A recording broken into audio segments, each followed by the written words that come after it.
ઉમરગામ તાલુકાના ગામડાઓમાં લગાવેલા આરો પ્લાન્ટ બંધ હાલતમાં જોવા મળ્યા હતા. ભાજપની ચૂંટાયેલી પાકે પોતે જ ભ્રષ્ટાચાર ઉજાગર કર્યો હતો.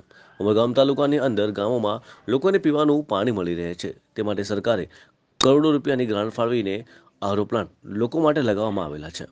ઘણા આરો પ્લાન્ટ બંધ હાલતમાં કે પછી આરો પ્લાન્ટ નિયમ મુજબ લગાવેલા ન હોય અને ભ્રષ્ટાચાર થયો હોવાની ફરિયાદો મળતા ઉમરગામ તાલુકા બીજેપીથી ચૂંટાઈ આવેલા તાલુકા પ્રમુખ, ઉપપ્રમુખ વિલાસ ઠાકરિયા અને કારોબારી અધ્યક્ષ મહેશ આહિર દ્વારા નિરીક્ષણની કામગીરી શરૂ કરી હતી. ત્યારે મહેશ આહિરે જણાવ્યું હતું કે તાલુકામાં આરો પ્લાન્ટ બંધ અવસ્થામાં છે. વધુમાં એ પણ આક્ષેપ કર્યા હતા કે કોઈની મિલીભગતથી કોન્ટ્રાક્ટરે નબળી કામગીરી કર્યા હોવાનો આક્ષેપ પણ મહેશ આહિર દ્વારા કરવામાં આવ્યો હતો. ભાઈ વારલી, માજી ગ્રામ પંચાયત સભ્ય બિલાડ. શું સમસ્યા? સર, સમસ્યા એવું છે કે સરકારે ગરીબ લોકો માટેની અહીંયાના લોકો માટે પીવાનું પાણીનો આરઓ પ્લાન્ટનો એક મોટો યોજના ચાલુ કરેલો હતો. એની અંતર્ગત અમારું બિલાડ ગામમાં 3 આરઓ પ્લાન્ટ આવેલો હતો હમણાં સુધી. તો એમાં કોન્ટ્રાક્ટર દ્વારા જે બી કોન્ટ્રાક્ટર નિમણ્યો હોય એ કોન્ટ્રાક્ટર દ્વારા ખોટું કામ કરી ગયેલું છે. ખોટું કામ એટલે માટે જ છે કે હમણાં જો તમને હમણાં બતાવું, અમારો આરઓ પ્લાન્ટ એ પંચાયત પાસે જ છે કે એક બેનરથી ઢાંકી ગયેલા છે. તો લોકો પાણી કેવી રીતે પીવાનું એ મને તો ખબર પડતું નથી. અહીંયા નલ બી છે, નલના બતાવું, એ નલમાં પાણી આવતું નથી. બરાબર, હવે થોડીક હું એ બેનર ઉઠાવી લઉં, થોડીક તમે એની મોટર બી જોઈ લેજો.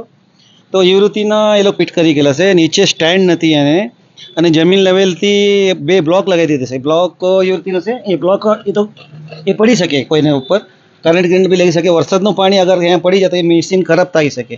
એટલે સરકારનું પૈસાનો દુરુપયોગ થતું છે. અને એને સુવિધા સાથે જેને ફિટિંગ કરવું જોઈએ કોન્ટ્રાક્ટર દ્વારા, એ કામ કરેલું જ નથી કોન્ટ્રાક્ટર. અને મને લાગે કે એ લોકલ એસલેમ બી છે મશીન, એ બી છે ફિટ કરેલું છે. એ કંઈક આઈએસઓ કે કંઈક સરકારી એની થ્રુ જે એ કરેલું હોય એવી રીતની મશીન નથી. એ લોકલ મશીન છે, એને ક્યારે ખરાબ બી થઈ શકે, લોકોનું આરોગ્ય સાથે ચેડ થઈ શકે. તો એક લગભગ 3 લાખનું છે અને બીજું ગામમાં અમારો 4,75,000નું બી છે. તો આટલું મોટું પૈસા સરકાર આપતું છે તો બી કોન્ટ્રાક્ટર લોકો એને પૈસાનો દુરુપયોગ કરીને પોતાની રીતે પૈસાને ગજવામાં નાખતા છે. તો એ રીતનું કામ થવું નહીં જોઈએ, આવા અમારું કહેવાનું છે. મહેશભાઈ આહિર, ઉંબરગામ તાલુકા પંચાયત કારોબારી અધ્યક્ષ છું. અને મને વારંવાર ફરિયાદો મળતી આરો પ્લાન વિશે, એટલે અમે પ્રમુખને વાત કરી. પ્રમુખ અને ઉપપ્રમુખ એ 3 જણ થઈને અમે સ્થળ તપાસ માટે નીકળ્યા.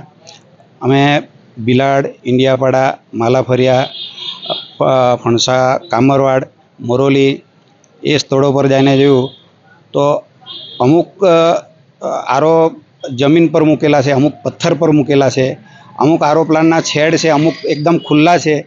એવી રીતને બધા કોન્ટ્રાક્ટર મૂકીને એવી રીતે નીકળી ગયેલા છે અને પૈસા બી એના ઉપાડી લીધેલા છે. તો મારી આપ મીડિયાના માધ્યમથી એક રજૂઆત છે કે ટીડીઓ, ડીડીઓ અને કલેક્ટર એની તપાસ કરે અને એ ભ્રષ્ટાચાર ઉજાગર કરે. ભ્રષ્ટાચાર વિરુદ્ધ મેં લેખિતમાં પણ ફરિયાદ કરીશ.